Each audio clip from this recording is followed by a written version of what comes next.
Bismillahirrahmanirrahim. Assalamu alaikum dear students and welcome on Z English classes. आप सबको पता है कि जी इंग्लिश क्लासेस चैनल पर हम लोग यहाँ पर high school English grammar and composition की सीरीज स्टार्ट की हुई है, जिसमें डेली बेसिस पर चैप्टर वाइज लेक्चर अपलोड किए जाते हैं। उसमें जो एक्सरसाइज दी गई हैं उनको सॉल्व किया जाता है, आप लोगों की कन्फ्यूजन्स, आप लोगों की प्रॉब्लम्स सॉल्व आउट की जाती हैं। इस चैनल को सब्सक्राइब कीजिएगा, बेल आइकन को भी क्लिक कर दीजिएगा और इसके अलावा लाइक शेयर कमेंट भी कीजिएगा। कोई चीज़ जो आपको ना समझ आए तो आप कमेंट बॉक्स में मुझसे पूछ सकते हैं। आज का जो हमारा टॉपिक है वो हमारा है पार्ट्स ऑफ स्पीच। तो पार्ट्स ऑफ स्पीच के बारे में मैं आपको थोड़ा सा पहले बता दूं कि किसी भी चीज़ के स्ट्रक्चर के लिए हमें कुछ पार्ट्स की ज़रूरत होती है। उन पार्ट्स के बगैर हम उस चीज़ को नहीं बना सकते। इसी तरह से इंग्लिश लैंग्वेज, सिर्फ इंग्लिश लैंग्वेज ही नहीं, जब हम किसी भी लैंग्वेज की बात कर लेते हैं तो वहाँ पर भी हमें उस लैंग्वेज को बिल्ड करने के लिए कुछ पार्ट्स की ज़रूरत पड़ती है। तो वो कौन कौन से पार्ट्स हैं इंग्लिश लैंग्वेज में? हम देखते हैं इंग्लिश लैंग्वेज में वो पार्ट्स हमारे पास टोटल 8 हैं और इन पार्ट्स को लेकर हम सेंटेंसेस बनाते हैं, पैराग्राफ लिखते हैं, एसेस लिखते हैं, अपनी कम्युनिकेशन को इफेक्टिव बनाते हैं और अपनी कम्युनिकेशन के जरिए से अपने मीनिंग्स को, अपने फीलिंग्स को, अपने आइडियाज को सामने वाले बंदे तक कन्वे करते हैं। Let's start our lecture. Parts of speech.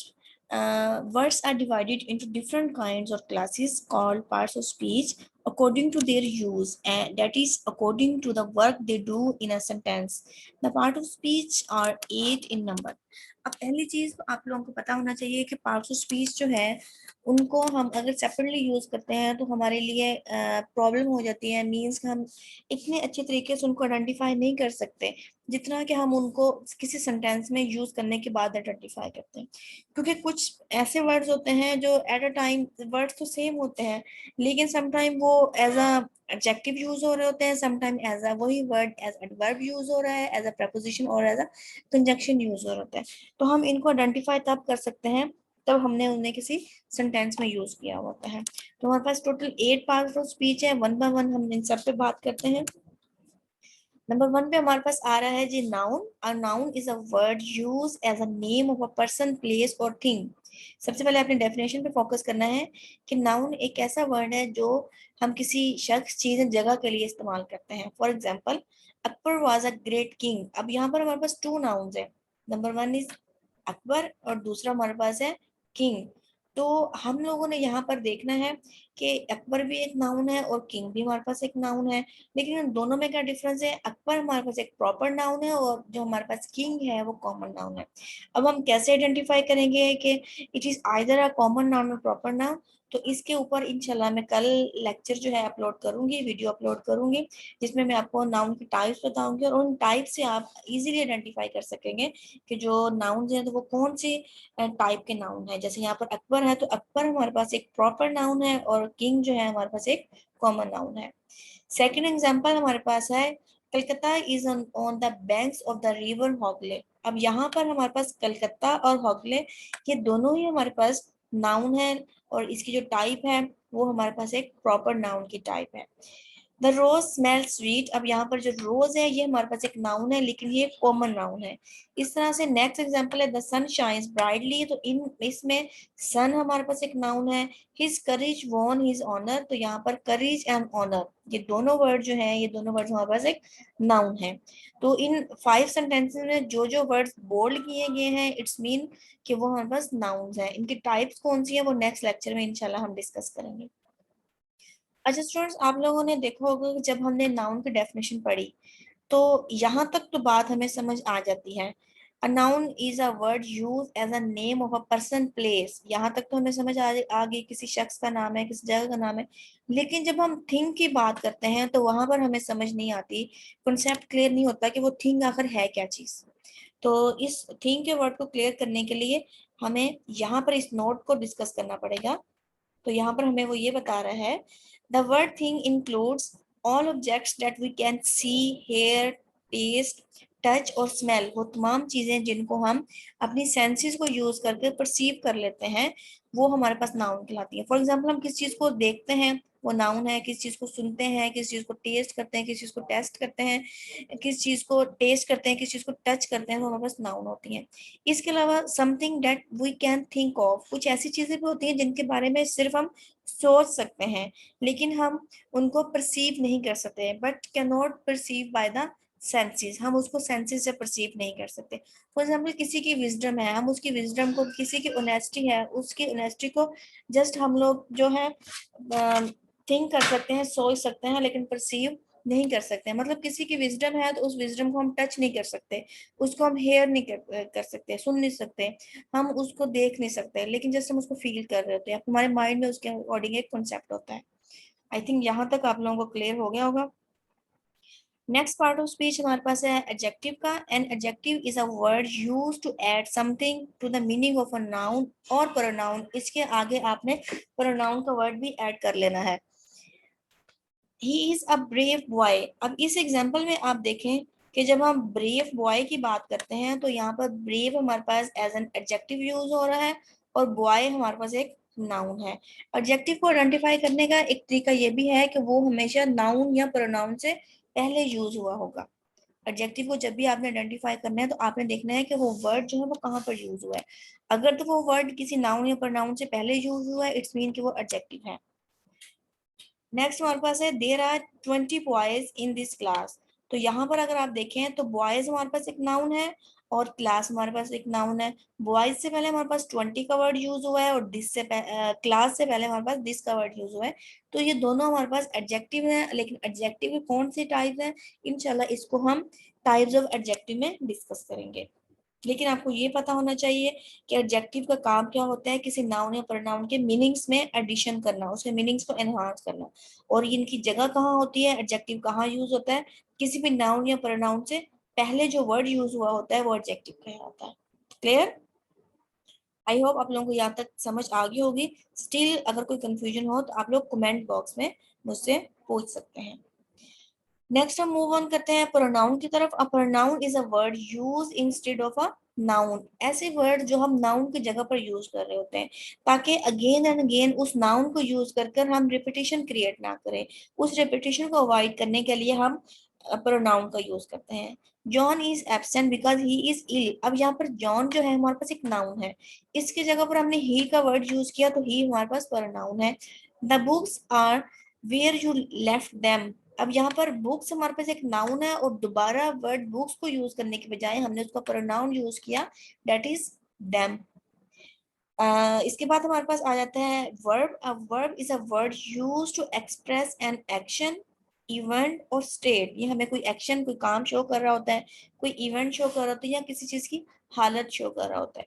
अब देखिए नीचे एग्जांपल्स दी हुई हैं। The girl wrote a letter to her cousin. तो यहाँ पर जो बोल्ड किया हुआ वर्ड है रोट, ये हमारे पास वर्ब है। और ये कौन सा वर्ब है हमारे पास, ये हमारे पास, इसको हम प्रिंसिपल वर्ब या मेन वर्ब भी कह सकते हैं। और मेन वर्ब और प्रिंसिपल वर्ब वो क्या क्या होता है, वो होता है जो हमें सेंटेंस के अंदर एक्चुअल हैपनिंग बता रहा होता है, एक्चुअल एक्शन बता रहा होता है कि एक्चुअल एक्शन हो क्या रहा है। Calcutta is a big city. अब यहाँ पर जो है हमारे पास Calcutta is a big city, यहाँ पर इज का जो वर्ड है ये हमारे पास एक वर्ब है। Iron and copper are useful metals. अब यहाँ पर इस सेंटेंस के अंदर आर का जो वर्ड है ये हमारे पास वर्ब है, लेकिन ये वर्ब की टाइप कौन सी है, इसको हम हेल्पिंग वर्ब या ऑक्सिलरी वर्ब कहते हैं। अब हेल्पिंग वर्ब या ऑक्सिलरी वर्ब का क्या फंक्शन होता है, ये हमें ये किसी एक्शन की टाइमिंग बता रहे होते हैं कि वो प्रेजेंट में हो रहा है, फ्यूचर में हुआ था, या हुआ होगा, या पास में हुआ था, या वो कंप्लीट हो गया है, या अभी होने वाला है, ये कंटिन्यू है। तो ये दोनों टाइप्स भी आपको क्लियर हो गई होगी कि मेन हमारे पास टाइप होती है, उसको हम प्रिंसिपल वर्ब भी कहते हैं, जो कि हमें एक्चुअल एक्शन शो कर रही होती है, और बाकी जितने भी हमारे हेल्पिंग वर्ब होते हैं या ऑक्सिलरी वर्ब होते हैं वो हमें टाइम पीरियड शो कर रहे होते हैं। अब हम मूव ऑन करते हैं एडवर्ब की तरफ। An adverb is a word used to add something to the meaning of a verb. ये तीन चीजों के मीनिंग्स को एनहांस करता है। नंबर वन वर्ब के, नंबर टू किसी एडजेक्टिव के, और number three an other adverb के। तो नीचे एग्जांपल से आप लोगों को ये डेफिनेशन बहुत अच्छे तरीके से क्लियर हो जाएगी। he worked the sum quickly। अब यहाँ पर जो हमने quickly का वर्ड यूज किया है तो ये वर्ब के मीनिंग को एनहांस कर रहा है कि वो काम करता है तो किस तरह से करता है, क्विकली, जल्दी से करता है। This flower is very beautiful. अब यहाँ पर देखें वेरी जो है ये एडजेक्टिव से पहले यूज हुआ है। ब्यूटीफुल हमें पता है कि एक एडजेक्टिव है और उससे पहले वेरी यूज हुआ है, तो यहाँ पर वेरी एडवर्ब है तो ये किसके मीनिंग एनहांस कर रहा है, एडजेक्टिव के मीनिंग को। थर्ड एग्जाम्पल देखें, she pronounce the word quite correctly. अब यहाँ पर करेक्टली भी एक एडवर्ब है और क्वाइट भी एक एडवर्ब है, लेकिन यहाँ पर जो क्वाइट है वो एक और एडवर्ब जो कि करेक्टली है उसके मीनिंग्स को एनहांस कर रहा है। तो इन तीनों चीजों से आपको डेफिनेशन समझ आ गई होगी कि एडवर्ब किसी वर्ब के मीनिंग को एनहांस करता है जैसे कि क्विकली, एडवर्ब किसी एडजेक्टिव के मीनिंग को एनहांस करता है जैसे वेरी ब्यूटीफुल में दिया गया है, और एडवर्ब किसी और एडवर्ब के मीनिंग को एनहांस करता है जैसे कि क्वाइट करेक्टली दिया गया है। नेक्स्ट हमारे पास पार्ट है preposition का। A preposition is a word used with a noun or pronoun to show how the person or thing denoted by the noun or pronoun stand in relation to something else। अब noun ये preposition का काम क्या होता है, noun और pronoun का relationship किसी और चीज के साथ show करना। जैसे कि there is a cow in the garden. अब देखें काउ भी हमारे पास एक नाउन है और गार्डन भी हमारे पास एक नाउन है, तो काउ कहाँ पर है, गार्डन में मौजूद है, तो ये इनके दरमियान रिलेशनशिप शो कर रहा है। The girl is fond of music. अब गर्ल भी नाउन है और म्यूजिक भी हमारे पास एक नाउन है, तो गर्ल किस चीज की शौकीन है, म्यूजिक की शौकीन है, तो यहाँ पर ये एज अ प्रपोजिशन यूज हुआ है। A fair little girl set under a tree. अब यहाँ पे गर्ल का रिलेशनशिप ट्री के साथ शो कर रहे हैं कि वो कहाँ पर है, ट्री के नीचे है। नेक्स्ट हम देखते हैं conjunction. A conjunction is a word used to join words और सेंटेंसेस। कंजक्शन को हम वर्ड्स और सेंटेंसेस को आपस में मिलाने के लिए, उनको कनेक्ट करने के लिए यूज करते हैं, लेकिन प्रपोजिशन हम नाउन प्रोनाउन का आपस में या किसी और वर्ड के साथ रिलेशनशिप शो करने के लिए यूज करते हैं, इसलिए इन दोनों के दरमियान डिफरेंस आपको पता होना चाहिए। Rama and Harry are cousins. अब यहाँ पर एंड का वर्ड जो है इन टू वर्ड्स को आपस में ज्वाइन कर रहा है। Two and two make four. I ran fast but miss the train. अब यहाँ पर देखें आई रेन फास्ट, हमारे पास एक क्लॉज है, एक फर्स्ट क्लॉज हमारे पास आ गया, उसके बाद मिस द ट्रेन, अब ये सेकंड क्लॉज है। आप इसको क्लॉज भी कह सकते हैं और सिंपल सेंटेंस भी कह सकते हैं। इन दोनों क्लॉजेस को या सेंटेंसेस को आपस में ज्वाइन करने के लिए हमने वर्ड यूज किया बट का, तो ये हमारे पास बट यहाँ पर कंजक्शन का काम कर रहे हैं। नेक्स्ट हम देखते हैं इंटरजेक्शन को। And interjection is a word which expresses some sudden feeling। जब हमारी सडन फीलिंग शो होती है उन वर्ड्स से, उन वर्ड्स को देखकर हम आइडेंटिफाई कर लेते हैं कि हमारी फीलिंग्स कौन सी हैं, तो वो हमारे इंटरजेक्शन कहलाते हैं। For example hurrah, we have won the game. Alas, she is dead. अब यहाँ पर हुर्रा हमें खुशी की फीलिंग शो करवा रहा है और अल्लाह जो है हमें दुख के, सोरो की फीलिंग शो करवा रहा है, तो ये इंटरजेक्शन कहलाते हैं। Some modern grammars include determinants among the parts of speech। जो हमारी modern grammar है वो determinants को parts of speech में add कर देते हैं। Determinants are words like a and the, this, that, these, those, every, each, some, any, my, his, one, two, etc। जितने words हैं हमारे पास इनको हम डिटर्मिनर्स कहते हैं। और डिटर्मिनर्स क्या होते हैं, किसी नाउन या प्रोनाउन की मीनिंग्स को लिमिटेड कर देते हैं, उसके मीनिंग को बता देते हैं, तो ये हमारे पास डिटर्मिनर्स हैं। विच डिटरमाइन और limit the meaning of noun that follows. अब देखिए हम कहते हैं एन एप्पल, तो यहाँ पर हमने एप्पल जो नाउन है उसके मीनिंग को लिमिटेड कर दिया है कि वो एप्पल जो है वो तादाद में एक है। In this book, as in many traditional grammars, all determinants except a, an, and the are class among adjective. A, an और द के अलावा बाकी जितने डिटर्मिनेंट हैं उनको वो एडजेक्टिव की कैटेगरी में फॉल करते हैं, एडजेक्टिव की कैटेगरी में कंसीडर करते हैं। अच्छा स्टूडेंट्स, स्टार्ट में मैंने जैसे आप लोगों को बताया था कि वर्ड जो होते हैं वो डिफरेंट रोल, एक ही वर्ड डिफरेंट सेंटेंसेस में डिफरेंट रोल अदा कर रहा है। तो वर्ड सेम होता है लेकिन उसका रोल डिफरेंट होता है। अब उस रोल को हमने, उसका पार्ट को हमने कैसे आइडेंटिफाई करना है, नीचे हम एग्जांपल से देखेंगे। As words are divided into different classes according to the work they do in sentences, it is clear that we can not say to which part of speech a word belongs unless और until. we see it use in a sentence। जब तक कि हम उस word को किसी sentence में उससे यूज नहीं देख लेते हैं, हम तब तक नहीं बताते कि वो कौन सी ग्रामेटिकल कैटेगरी शो कर रहा है, वो कौन सा पार्ट ऑफ स्पीच शो कर रहा है। जैसे नीचे देखिए, अब आफ्टर एक ही वर्ड है और 3 सेंटेंसेस में यूज हुआ है, और तीनों सेंटेंसेस में इसका जो इस्तेमाल है वो डिफरेंट है। They arrived after, sorry they arrived soon after. अब यहाँ पर जो आफ्टर का वर्ड है ये वर्ब के मीनिंग को एनहांस कर रहा है, ये यहाँ पर रोल एज एन एडवर्ब का कर रहा है, और ये वर्ब के मीनिंग को एनहांस कर रहा है कि वो कम पहुंचे। तो यही जो आफ्टर का वर्ड है सेकंड, इसमें आप लोग एग्जांपल में देखें, दे अराइव्ड आफ्टर अस, यहाँ पर ये प्रेपोजिशन का काम कर रहा है। क्यों? क्योंकि यहाँ पर ये टू नाउन्स को आपस में, सॉरी टू प्रोनाउंस को आपस में उनका रिलेशनशिप बता रहा है। जैसे दे और अस, इन दोनों के दरमियान रिलेशनशिप बता रहा है, तो यहाँ पर ये प्रेपोजिशन का काम कर रहा है। They arrived after we had left, अब यहाँ पर ये कंजक्शन का काम कर रहा है, लेकिन कैसे कर रहा है? अगर आप इसके फर्स्ट पार्ट को देखें, दे अराइव्ड, यहाँ पर हमारे पास फर्स्ट क्लॉज कंप्लीट हो गया। वी हैड लेफ्ट, यहाँ पर हमारे पास सेकंड क्लॉज या सेकंड सेंटेंस कंप्लीट हो गया। इन दोनों क्लॉजेस को या इन दोनों सेंटेंसेस को आपस में मिलाने के लिए हमने आफ्टर का वर्ड यूज किया। तो मैंने आपको बताया था कि कंजक्शन क्या होता है। कंजक्शन एक ऐसा वर्ड होता है जो टू क्लॉजेस को या टू वर्ड्स को या टू सेंटेंसेस को आपस में ज्वाइन करता है। आई होप यहाँ तक आप लोगों को समझ आ गई होगी तमाम चीजें। स्टिल अगर कोई कंफ्यूजन है, कोई प्रॉब्लम है, तो आप लोग मुझे कमेंट बॉक्स में पूछ सकते हैं। अब हमारा टाइम है कि हम जो हमने पढ़ा है उसको हम एनालाइज करते हैं कि हमने किस हद तक अंडरस्टैंडिंग डेवलप की है। तो एक्सरसाइज की तरफ हम मूव कर रहे हैं। नंबर 1 सेंटेंस हमारे पास है, यहाँ पर हमें आइडेंटिफाई करना है उन वर्ड्स को जो कि यहाँ पर इटैलिक किए गए हैं। अब जैसे फर्स्ट सेंटेंस देखें, स्टिल वाटर्स रन डीप। अब यहाँ पर स्टिल का जो वर्ड है इसको इटैलिक किया गया। इटैलिक अगर किसी को नहीं पता तो मीन्स वो वर्ड्स टेढ़े किए गए हैं, तिरछे किए गए हैं। इन तमाम सेंटेंसेस में जो जो वर्ड्स इटैलिक किए गए हैं उनकी हमने ग्रामेटिकल कैटेगरी देखनी है। हमने बताना है कि either that word is a noun, pronoun, adjective, adverb, जो भी इसकी कैटेगरी है। तो सबसे फर्स्ट हमारे पास सेंटेंस है, इसमें हम देखते हैं स्टिल का वर्ड यूज हुआ है। अब हमें देखना है, अच्छा पहली बात आपको बता दूं कि जब भी आपने किसी भी वर्ड की ग्रामेटिकल कैटेगरी या पार्ट ऑफ स्पीच देखना है कि वो उस सेंटेंस में नाउन का रोल अदा कर रहा है, प्रोनाउन का कर रहा है या वर्ब का कर रहा है, तो उसको आइडेंटिफाई करने से पहले आपने उस सेंटेंस को 2 पार्ट्स में डिवाइड कर लेना है। आपने सब्जेक्ट को अलग कर लेना है और प्रेडिकेट को अलग कर लेना है। जब आप इन दोनों को डिफरेंशिएट कर लेंगे, इन दोनों में कि ये पार्ट सब्जेक्ट है और ये प्रेडिकेट है, तो आप लोगों के लिए आइडेंटिफाई करना बहुत ईजी हो जाएगा। ना सिर्फ ईजी हो जाएगा बल्कि बल्कि आप उसको अच्छी तरीके से आइडेंटिफाई भी कर सकेंगे और कोई मिस्टेक नहीं कर सकेंगे।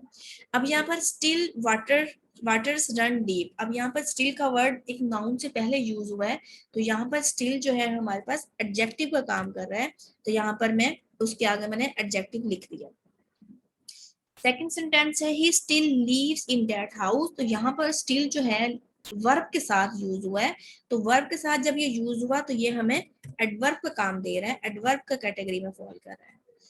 थर्ड एग्जांपल देखें, after the storm comes the काम। अब हमने जब आफ्टर की बात की तो after the storm comes the काम, तो यहाँ पर आफ्टर जो है हमें ये प्रेपोजिशन का रोल अदा कर रहा है, क्योंकि यहाँ पर स्टॉर्म और काम के दरमियान ये रिलेशनशिप आपको शो करवा रहा है। जी, हम सेंटेंस नंबर 4 की तरफ मूव ऑन कर रहे हैं। तो सेंटेंस नंबर 4 को हम देखते हैं कि यहाँ पर the effect after effects of the drug are bad. अब यहाँ पर देखें, सबसे पहले आपने सब्जेक्ट और प्रेडिकेट को सेपरेट कर लेना है। आप लोग अगर देखें तो यहाँ पर जो हमारे पास पार्ट आ रहा है the after effects of the drug, ये हमारे पास सब्जेक्ट है, आर बैड ये हमारे पास प्रेडिकेट है। तो यहाँ पर आप आइडेंटिफाई कर सकते हैं कि सब्जेक्ट में हमारे पास ये जो आफ्टर इफेक्ट्स है, आफ्टर का जो वर्ड है ये एज एन एडजेक्टिव यूज हुआ है, एडजेक्टिव का काम कर रहे हैं यहाँ पर। तो मैंने पहले ही आपको बताया कि अगर आप उनको सब्जेक्ट एंड प्रेडिकेट को सेपरेट कर लेंगे तो आप लोगों के लिए इनको आइडेंटिफाई करना बहुत आसान होगा। फिफ्थ सेंटेंस देखिए, the up train is late. The up train यहाँ तक हमारे पास सब्जेक्ट है, इज लेट हमारे पास प्रेडिकेट है। तो अप जो है यहाँ पर इसको हमने आइडेंटिफाई करना है, तो अप जो है ये नाउन के साथ, ट्रेन के साथ यूज हुआ है, और ट्रेन हमारे पास एक एडजेक्टिव है, सॉरी ट्रेन हमारे पास एक नाउन है, तो नाउन से पहले जो वर्ड यूज हुआ होता है उसको हम एडजेक्टिव कहते हैं। सिक्स सेंटेंस देखें, it weighs about a pound. अब यहाँ पर हमें देखना है कि अबाउट कहाँ यूज हुआ है। अबाउट जो है हमारे पास एक वर्ब के साथ यूज हुआ है, तो ये एडवर्ब का काम कर रहा है, तो इसको हम एडवर्ब की कैटेगरी में फॉल करेंगे। मैंने आगे एडीवी लिख दिया जिससे आपको पता चल जाएगा। He told us all about the battle. अब यहाँ पर देखें, he told us all about the battle. About को हमने आइडेंटिफाई करना है, तो यहाँ पर जो about है ये preposition है, क्योंकि ये battle he told us इन दोनों के दरमियान रिलेशनशिप बता रहा है कि उसने हमें क्या बताया, किसके बारे में बताया, तो ये रिलेशनशिप बता रहा है, तो ये हमारे पास preposition होगा जब वो आपस में रिलेशनशिप शो कर रहे होंगे। सेंटेंस नंबर 8 की तरफ हम मूव कर रहे हैं, और सेंटेंस नंबर 8 में हम देखते हैं He was only a yard of me. अब यहाँ पर आप देखेंगे ऑफ को हमने आइडेंटिफाई करना है, तो ऑफ हमारे पास क्या कैटेगरी फॉल कर रहा है, ये preposition की कर रहा है, क्योंकि ये मी और उसकी यार्ड के दरमियान में रिलेशनशिप शो कर रहा है, तो ये हमारे पास ऑफ यहाँ पर preposition है। सेंटेंस नंबर 9 पे हम आते हैं। Suddenly one of the wheels came of. अब यह तो बहुत ही इजी है कि ऑफ का जो वर्ड है केम वर्ब के बाद यूज हुआ है, वर्ब के साथ यूज हुआ है, तो जब वर्ब के साथ यूज होगा तो वो एडवर्ब कहलाएगा। सेंटेंस नंबर 10 है हमारे पास, Muslim fast in the month of Ramzan. अब यहाँ पर फास्ट, अब इस सेंटेंस में जब आप सब्जेक्ट एंड प्रेडिकेट को सेपरेट कर लेंगे तो आप बड़े आसानी से आइडेंटिफाई कर लेंगे जो वर्ड फास्ट है ये हमारे पास क्या है। मुस्लिम हमारे पास सब्जेक्ट है और fast in the month of Ramzan, तो ये हमारे पास प्रेडिकेट है, और उसमें फास्ट जो है हमारे पास एक वर्ब है। ये मैं साथ साथ लिखती भी जा रही हूँ आप लोगों के सामने के लिए। सेंटेंस नंबर 11 है, he kept the fast for a week. अब देखिए ऊपर fast as a adverb use sorry verb use हुआ है, और नीचे जो फास्ट है एज अ नाउन यूज हो रहा है। कैसे, पहले हम सब्जेक्ट एंड प्रेडिकेट को सेपरेट कर लेते हैं। ही हमारे पास सब्जेक्ट आ जाता है, kept the fast for a week. अब केप्ट हमारे पास वर्ब है, और वर्ब के बाद हमारे पास ऑब्जेक्ट आता है, और हमें पता है कि ऑब्जेक्ट में हमारे पास या तो नाउन होता है या प्रोनाउन होता है। तो फास्ट यहाँ पर रोजा है, तो ये हमारे पास नाउन है यहाँ पर। He is on the committee. अब यहाँ पर हम इसमें 12 में हम देखते हैं कि ऑन जो है ये हमारे पास क्या है, तो ऑन जो है हमारे पास प्रेपोजिशन है, क्योंकि ये कमेटी और ही के दरमियान में रिलेशनशिप शो कर रहा है, तो ये हमारे पास प्रेपोजिशन है। लेट अस मूव ऑन, ये बहुत ही इजी है। मूव ऑन, मूव हमारे पास वर्ब है, और वर्ब के साथ ऑन यूज हुआ है, तो ये हमारे पास एडवर्ब है। 14 है sit down and rest a while. अब देखिए सिट डाउन बात एक मुकम्मल होगी, रेस्ट अ वाइल, रेस्ट हमारे पास एक वर्ब है, वर्ब के बाद मैंने आपको बताया कि हमारे पास ऑब्जेक्ट आता है अ वाइल, और ऑब्जेक्ट में हमारे पास हमेशा या तो नाउन होता है या ही प्रोनाउन होता है, तो अ वाइल जो का जो वर्ड है ये हमारे पास एज अ नाउन यूज हुआ है यहाँ पर। जब आप लोग सब्जेक्ट एंड प्रेडिकेट को सेपरेट कर लेंगे तो आप लोगों के लिए आइडेंटिफाई करना बहुत इजी हो जाएगा। He will sorry I will watch while you sleep. अब यहाँ पर देखें कि आई विल वॉच, ये हमारे पास एक क्लॉज कंप्लीट होगा, ये एक सेंटेंस कंप्लीट हो गया। यू स्लीप दूसरा क्लॉज या दूसरा सेंटेंस कंप्लीट हो गया। इस इन दोनों सेंटेंसेस को आपस में मिलाने के लिए हमने कंजक्शन का वर्ड यूज किया वाइल, तो यहाँ पर ये वाइल एज अ कंजक्शन का रोल अदा कर रहा है। They while away their ink with books and games. अब यहाँ पर देखें दे हमारे पास सब्जेक्ट है, और उसके बाद हमारे पास प्रेडिकेट शुरू हो रहा है, और प्रेडिकेट किससे स्टार्ट होता है, वर्ब से स्टार्ट होता है, तो वाइल जो है हमारे पास ये हमारे पास एक वर्ब है, तो इसको हम वर्ब कहेंगे। आई होप स्टूडेंट्स आप आज का लेक्चर आप लोगों को समझ आ गया होगा। Still if you have any question, any problem, any confusion, you can ask me in comment box. Again video को इस चैनल को सब्सक्राइब कीजिएगा, वीडियो को लाइक एंड शेयर भी कीजिएगा, और कमेंट बॉक्स में जरूर बताइएगा कि आप लोगों को ये वीडियो कैसी लगी। अल्लाह हाफिज।